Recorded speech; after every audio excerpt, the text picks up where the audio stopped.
Okay, here we go. Movie talk with the Cooper brothers, with special guest this evening instead of the other brother. There's Heather, who's my wife, and we just watched. What did we just watch? How I Live Now. Okay, and you're gonna give us a synopsis of that. So, American girl who seems to have some social connection issues, let's say, and OCD, gets sent to Britain to live with her, we think, her mom's sister, her aunt's family. We're not quite sure why. Oh no, fuck. Start over. God damn it. We That's forgot to okay. do the spoiler part. It's okay. Oh, right. You can cut and paste it. We'll just leave this in. Fuck off. All right. Uh, anyway, so she's getting to know them, connecting, falls in love with her cousin. World War III breaks out, and um, they are separated, and she has to make her way back to find him. Okay, good. So it's basically a war story. Yeah, I mean, that felt kind of like not central. Well, it seemed like I was curious as we were watching it if we were to go back and look at World War II movies, like right movies that were made pretty soon afterwards, and then on through maybe the '60s. Um, if you would get these sort of small perspective stories, like essentially it was a story of a war from an extremely minor, irrelevant character who sees very little of it. So instead of grand battles and primary characters and generals and so forth that are actually relevant to the large scale events, right? We have the story of someone who's basically irrelevant. Right. Right. But and also, I mean, I'm trying to think of how many movies are sort of come from the perspective of a child or a teenager, right? Because there really wasn't any, there were barely any adults in the whole thing. Right.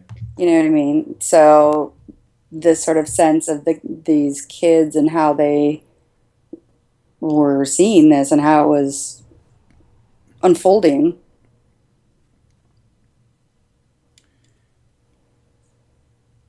Yeah. Because usually, but you have like adults, and then like chaos is breaking out, and oh my God, and there's like deep stuff going on. But like you said, these kids are sort of on the side, and they're not part of any grand schemes. They're not. They're just living their lives and just being kids, really. right. The It seems like all the young adult films we've seen in the recent past, you know, have the same formula, have the same structure. Right? There's kids adrift. They have to make sense of the world on their own, and the Right. adults are either absent or fascists or absent fascists. Like for instance, the Maze Runner or the Divergent. Divergence. The Hunger Right. Games.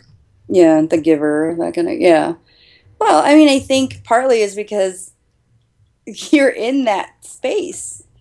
You're in that is your developmental stage, right? That you're like, oh my God, your hormones are going, you're trying to figure out who you are in the world. And it is rather apocalyptic. I mean, in certain ways, of course, like metaphorically, but so I'm totally not surprised when I see, oh, hey, that these young adult and teen stories totally take on this flavor. You know what I mean? Flavor what? That that kind of the fascistic, um, apocalyptic, the whole like dystopian quality. What was that your experience growing up as an adolescent? Jesus, I had a pretty rough adolescence, so yeah, I'd But probably in say terms of your relationship to the adult world, do you feel you're surrounded by a bunch of clueless fascists? Yeah, didn't you? Yeah, I was trying to think of that during the movie. It depends what circle we were talking about. Clueless, yeah, a lot of clueless people. I don't know if I felt like there's many fascists. I felt the larger world, the larger adult world seemed inexplicable and poorly explained. Mm. Um, Well, maybe that's less kind of fascistic. Well, I mean, there's the rules. You have to follow the adult rules. Maybe you don't want to follow those rules. As a teenager, you're starting to kind of figure out, well, all right, this is sort of how I am in the world. Does that make sense? So I don't necessarily want to kind of follow in with sort of these are the rules. Right? Do you remember the kid says, the older brother says, all these rules, like all this noise in your head. So I think like that even kind of points to that. It's like, oh, all these rules that we have to follow, these conventions, like not having sex with your cousin. Those kind of all these conventions, arbitrary rules that get you handed down know. by Yeah. adults just trying to control the natural behavior of kids who want to screw their cousins. Kissing cousins. Who So who hasn't wanted that? I don't know, Marty. um, it seems it seems like that our time, like there's so many stories. There's so many of these sort of multi-perspectival stories. Both that, like for instance, with Paul Thomas Anderson tells a lot of these stories, like Magnolia, for instance, or let's see, what's a recent story? It's just they take taking different World War Z, not the movie so much, Is but the book, right, is this modern expression of this kind of taking one event and looking for different angles. right. Um, so it seems like here you have another example where traditional storytelling, whether it's movies or video games, right, centers on one particular, the main character, the hero character, and everything else is is related to that person, right, and those activities, and tends to be in the hero mode. But it seems like there's a lot more space these days for um, these kind of stories that emphasize something very angular or very off the main channel of a certain event. Right? So the whole war in this movie was presented as essentially something you run into after the fact, and you kind of have to interpret, make up the story of what happened afterwards. Well, yeah, like the whole arc of like, oh, something's happening. The aunt seems to have kind of some inside knowledge. Um, there's hints that World War III is coming, but you never, ever, I think, figure out who the enemy is, even though there's occupying units, right? You never see them, you never hear what their language is, right? And then this arc of them, well, first the bomb scene, which was really intense when the kids are out having the picnic and the concussion blast comes, and that was pretty affecting. But this quality of like the arc of the war, just kind of like, well, this is happening, things are happening, and then kind of at the end, oh, some supplies are starting to come in and there's a new government formed. So yeah, it's like totally, you have no idea what's going on, you know. It seemed like the construct of the film, and I'm guessing the book as well, that is intended to, well, I mean, both because it's a young adult, intended um, to represent the view of that demographic. But it seems like a pretty good credit.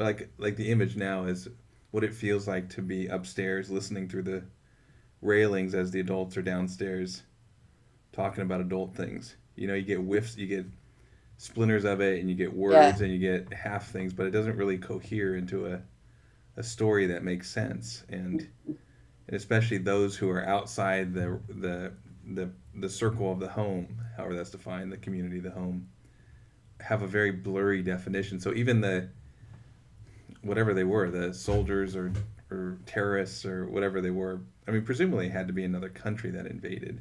It couldn't, yeah. So when they attacked the checkpoint, right? They're still seeing. You only half make out what they look like, and they look like just some kind of soldier. Right. Yeah. Yeah. So there's no obvious demarcation of who this other group is, but that seems to fit with this sort of narrowing the watcher's focus so they can only perceive as the sort of typical adolescent view of the world, which is a constrained energy, not a complete view of things, secondary to adult experience. Yeah. Mm-hmm. Yeah. Yeah. Yeah. Because I think that the adolescent space is very egoically oriented, right? And so this sort of focus on basically her, right? Even when they get separated, it doesn't, the perspective doesn't change to be with the two brothers, right? It solely stays with her Mm-hmm. and just her limited, world that she's able to perceive, right? Yeah. Well, but I think that's common. Usually we're viewing the world from one perspective. It, Right, but I mean, like in terms of kind of you were saying that sense of being an adolescent and feeling kind of overtaken by the world. Like the movie felt a little isolated mm-hmm. within her, Mm. right? Like some movies might jump to what's happening with the brothers or what's kind of going on in the outside world, but it totally stayed within her own perspective, which and her sense of self was very isolated and depressed and Mm-hmm. like she said, I'm a curse, like wherever I go bad things happen, Right. so that whole sense of I don't know, like there was a kind of an isolated quality, which was, I think, for me, kind of how I felt like as a teenager as well. Were you surly as well? That hasn't changed.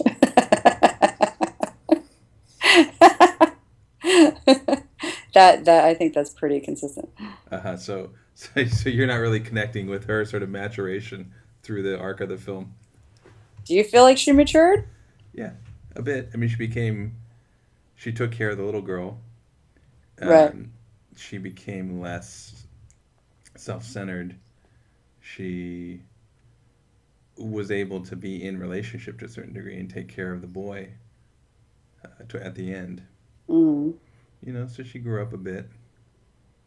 I thought one criticism of the film was that, for me, is that like, okay, so they were trying to present. There was a young adult film, so they're trying to present that sort of view of the world, like we are just talking about. But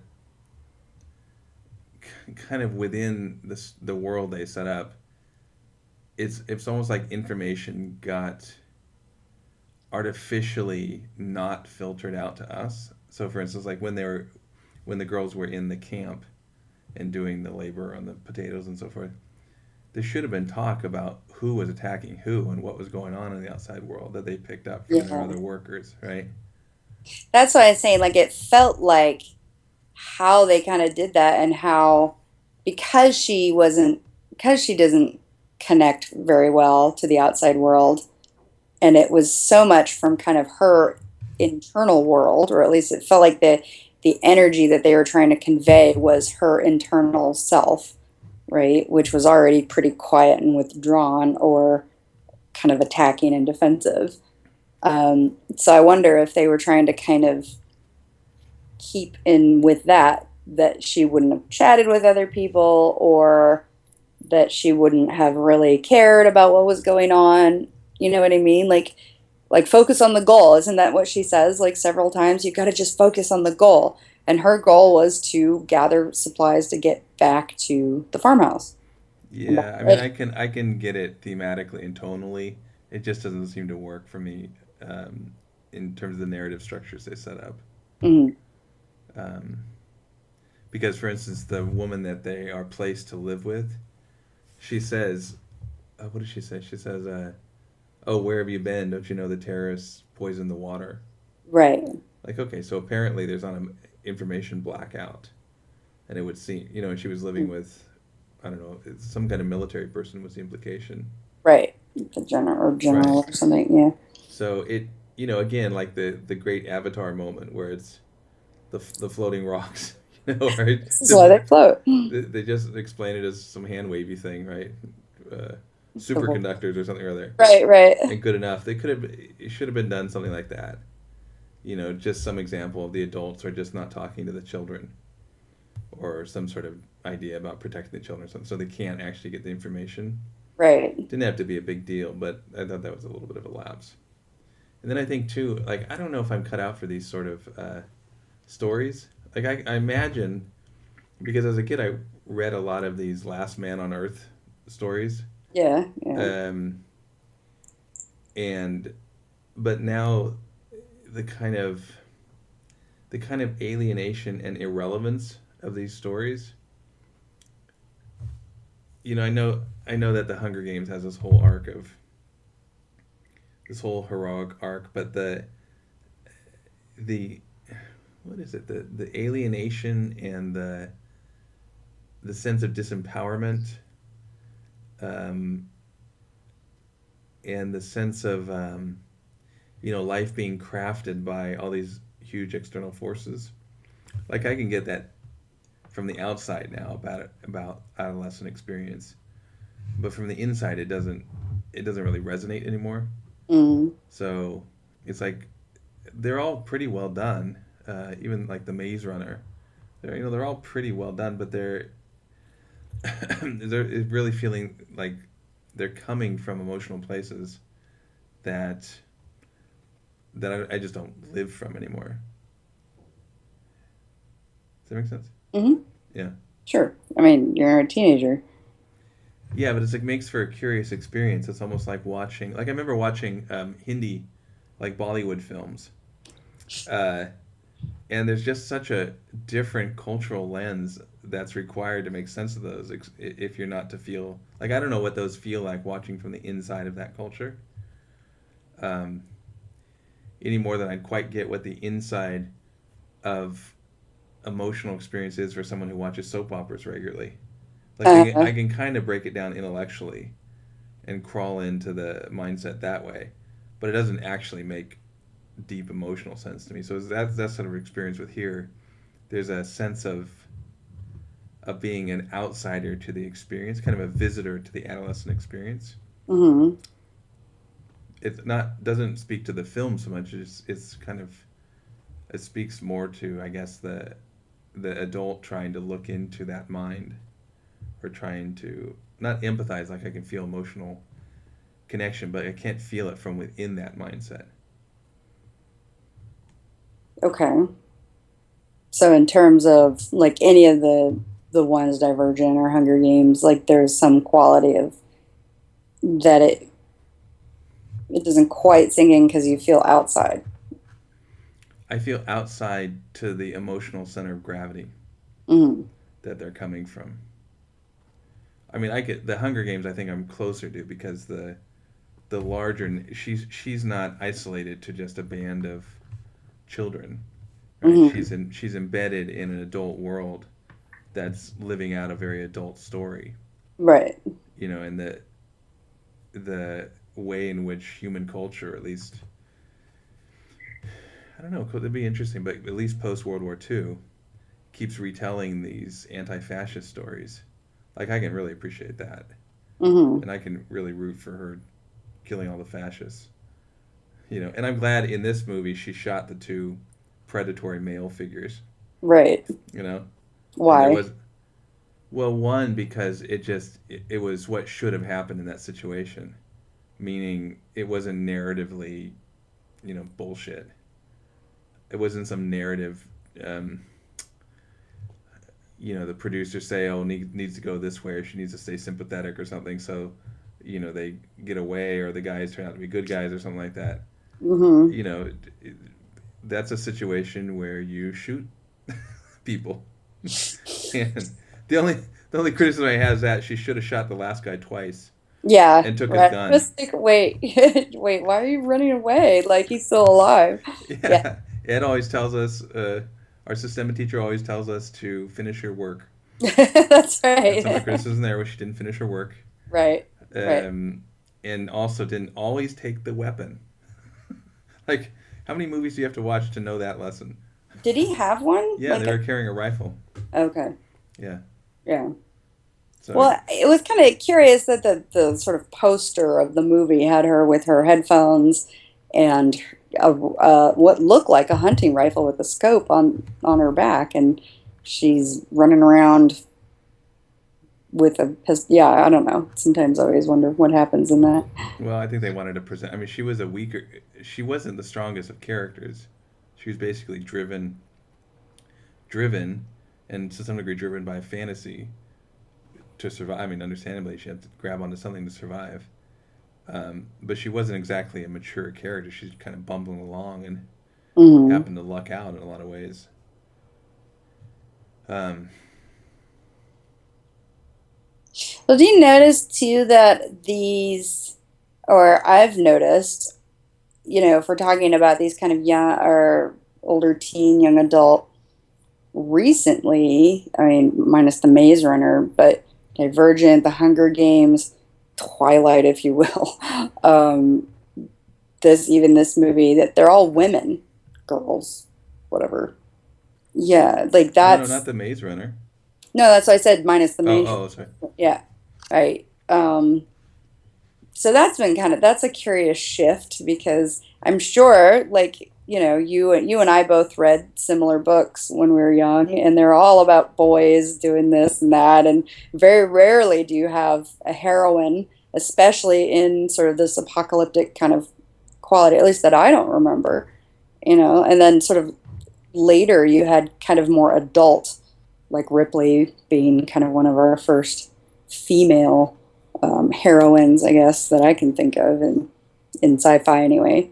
But yeah, so I just sort of noticed this kind of consistent, like, okay, Divergent, Hunger Games, um, this movie, Well, again, actually, Twilight, the part of what's the video game we love? The Last of Us, The Last of Us. right? Well, but is Well, there's an she? adult there, but the represent the adolescent figure is a woman again or a girl. Hmm. Yeah. So that's kind of curious to me. I'm curious about that shift, like what sort of happened with that, in Hmm. terms of from sort of the male center in that space in the apocalyptic realm to the more female or feminine, you know, and a broad range because, like you said, she wasn't a warrior, and she, whereas like Katniss from the Hunger Games, she's more like, I mean, she's been through the Hunger Games. She knows how to use a bow. She knows, right? She's used to that kind of world. Whereas Yeah, I would say, um, when she go by Daisy, Daisy didn't really, she didn't have any of that. yeah. Yeah, and even Triss in Divergent is she's drawn to be fierce and to be kind of the warrior space. So that's kind of curious too. That that she, I don't know what I'm saying. I just noticed that, like, like you said, she's just kind of bumbling through and she's just sort of trying to figure stuff out. And when she shoots those dudes, like that whole scene of her almost kind of like blanking out, like that was very real. Hmm. Whereas, like, in kind of these other stories, oh, the heroine, and she's doing these like very heroic things, so that was different too from some of the other kind of stories. That here's this girl trying to make the best of what's going on in her very obsessive kind of way. Like, we see that she's taking medication, even though as as therapists we could see that it was Prozac, which was not an appropriate choice for OCD or obsessive compulsive disorder. Um, Heather, stop moving the camera around.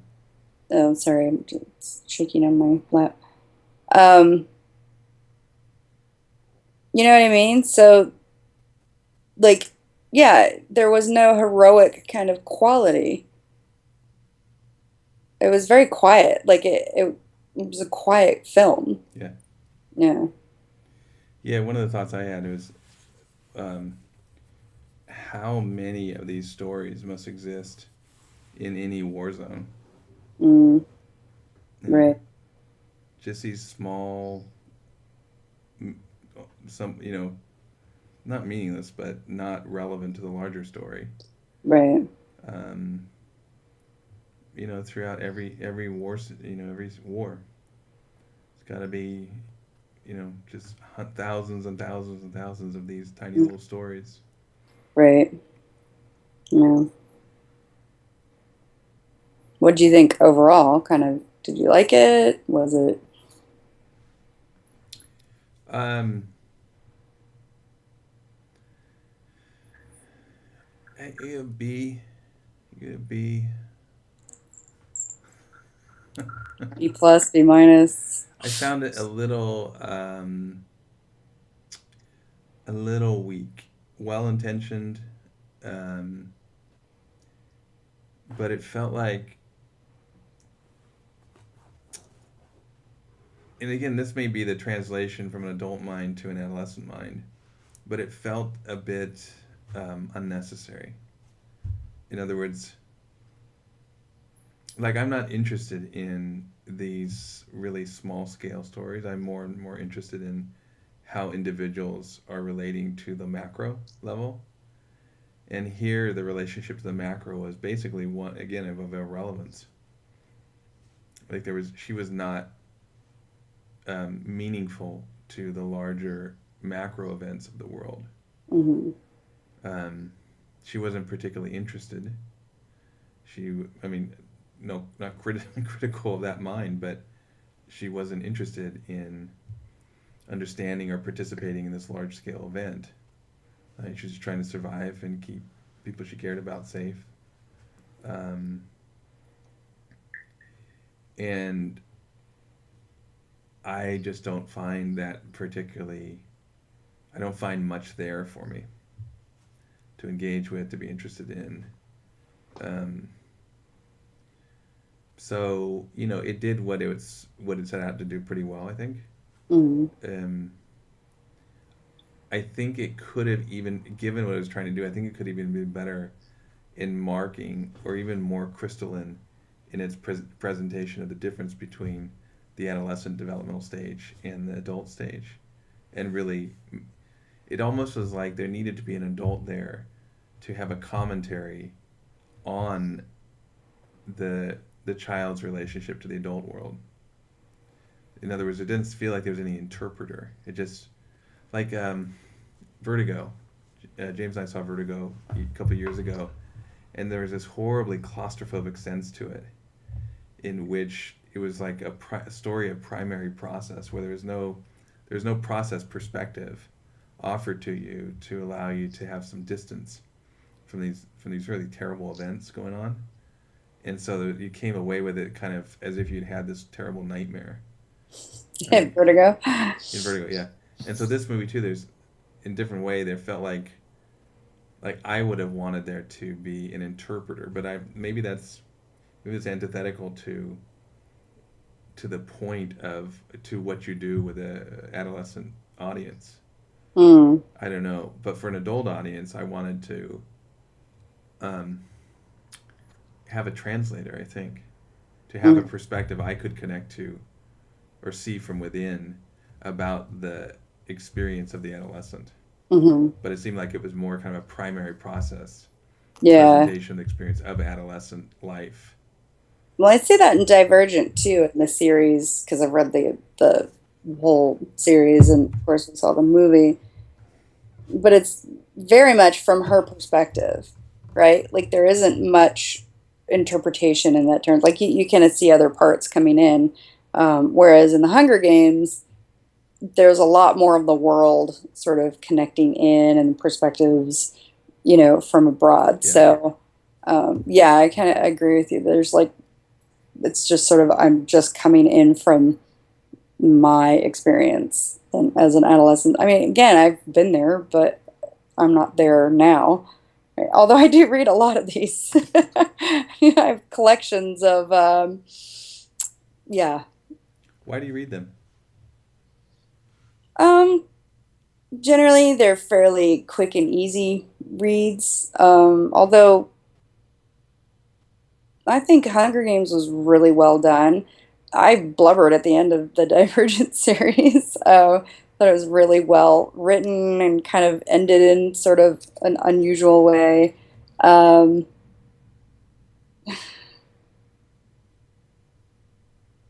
yeah, can I just say I don't know? This is not the show for that, Heather. Oh, Depth and span. what? Oh, Depth depth and and span. span. We go Um, broad and we go deep. There's no room for I don't know. well, okay. I had a tough teenagerhood, right? And I think a lot of that sort of it felt apocalyptic in some ways to me. And so to be of that mindset, but finding ways of control, I guess you could say, right? Like I mean, if you think about it, I mean, the Harry Potter series, and you get to watch his whole arc of how he kind of grows into himself and his story. Katniss's, like, how does she kind of try to take control of her life in a way that's very not in her control? Same thing with Triss and this sort of caste system, and um, really the Maze Runner. Like they're all about how do we find ways to have agency in our own lives. I'm speaking as a young adult or teenager. Like how do I, especially in a time when your hormones are going off, your identity stuff is developing. You know, there's all this evolution process going on within you that kind of in certain ways you don't have any control over because it's happening because you're a teenage human. As well as all the social constraints and the um, social and legal constrictions on your power and on your Right, authority. right. All the rules. We have to follow the rules. Yeah. So I think there's a quality, and so maybe it's a little. Oh, I don't know. It's like I'm playing this out again, but I think there's a way in which like oh, I can see into that world. I think so. When I'm reading it, I can go like oh yeah, I recognize that, and I recognize that desire. Or you're I like, oh, good, the nightmare's over. Yeah, maybe. I mean, these days I feel I have a lot more agency in my own life, of course, and as an adult mind, hopefully, you know, might be Arguably, but yeah, okay. debatable sometimes, but yeah, I mean, I think it's a way in which it's that sense of competency. Like I think for a lot of people, video games offer that sense of like, oh, I can feel competent in my life, or hey, look, somebody was able to take agency in that horrible space of teenagerness or adolescence, or even young adultness. Like that's kind of a it's kind of a bonkers time in being a human. So I think it's satisfying to read these stories in which somebody is struggling. Well, at first struggling, so they're establishing, yes, this is a struggle, and but then seeking that agency and often finding the agency or having control, in some ways succeeding heroically or otherwise. So I think that's why I like them. So, So kind of, you did know actually. yeah, whatever. How did overall? What did you think of the film? Um, I think I have to agree that there were some links that felt kind of weak in terms of, um, again, maybe it was they were trying to sort of echo her experience with sort of things because it did feel a little more connected at the end, somewhat like because she's talking about her experience and how she's sort of come to this place of wanting to how I live now, right? This is how I want to live now, so that she's more clear. She's more. defined, I guess, because and throughout it felt like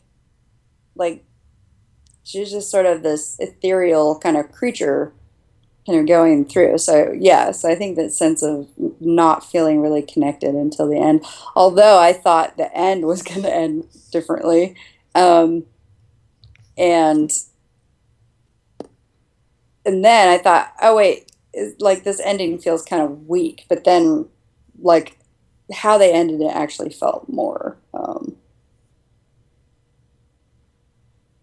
finished. Right, even though I mean you're assuming that he's going to come out of his fugue state and be able to kind of reconnect to the world and that kind of thing. But um, yeah, at first I thought they were just going to sort of end it with you know them just trying to kind of eke an existence or What did you make of that comment where she says, "We learn during the war, we learn not to try to understand why things happened, or why things happen"? I think she might have said. it's I wonder if she was sort of connecting back to that kind of the obsessive part of herself that always wanted an answer. Basically, that from how I understand, is that she wanted rules. She wanted to be able to follow rules and be in a box, right? Because, I don't have to get my hands dirty or I don't have to eat disgusting food or whatever, right? Like she had to make some choices that it was just like, oh, I have to eat this. Um, so I wonder if that's that sense of like, oh, I learned that I didn't have to stay in that space, right? That I could say, all right, maybe things just happen. Or maybe they were trying to say, oh, sorry that we didn't tell you what the hell's going Yeah, on. right, right. That's more what I kind of felt. Like Okay. it felt like a bit of a failing in terms of presenting a young woman who's growing up, Hmm. um, to just kind of create this sort of very simple and blunt philosophy about her relationship to the outer world. Where um, it's just kind of like, well, we don't think about that, and we pick our tomatoes. Hmm. That didn't ring true.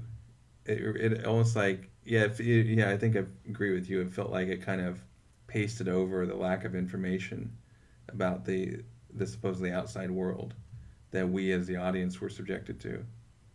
But then it's like, yeah, because like right at the end, they're like, oh, the new government and somebody's dropping off boxes of supplies at each house. Right. And you're like, what? Like compared to let's evacuate everyone and like who cares who's living here or whatever. Um, yeah, that was very disjointed.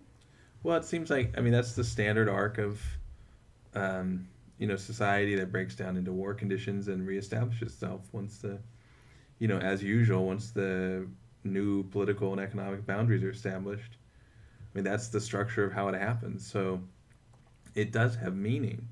And that comment almost created a kind of artificial sense of meaninglessness Mm, where it didn't have meaning. The mom or the aunt figure presumably knew a lot about what was going on and right. why the Well, the conditions. figures were read up on her computer of these like projected deaths and Right, yeah. right. So for the film to take that kind of stance via the lead character, um, again, without translating it, almost like they're supposedly just recording the adolescent mind, that didn't ring quite right. For Mhm. instance, like the Hunger Games, although you have an adolescent essentially at the center of it, still there's this quite, I don't know how sophisticated you'd say it'd be, but quite interesting story about um, how PR works Mhm. and the importance of PR, Right. like it or not, um, in terms of machinations of power and war situations. I mean, I find that very interesting.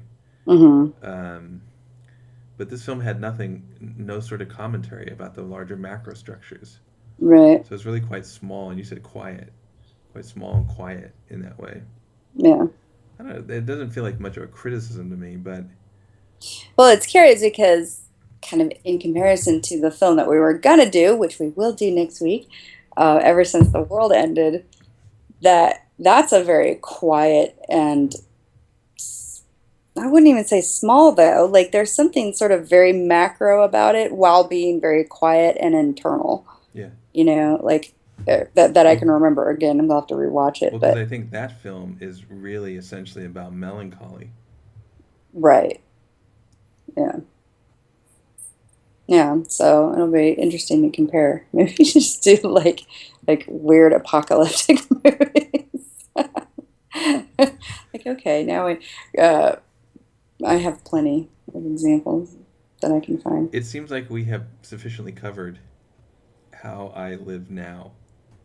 What do you think? Yeah. Any other deep and broad thoughts to share? No, No. no. Okay, then I guess we did it. Woo! So sort of thumbs, thumbs somewhat erect, but a little Slightly limp. more erect than limp. Yes. All right, very good. That's it. Okay. Yay!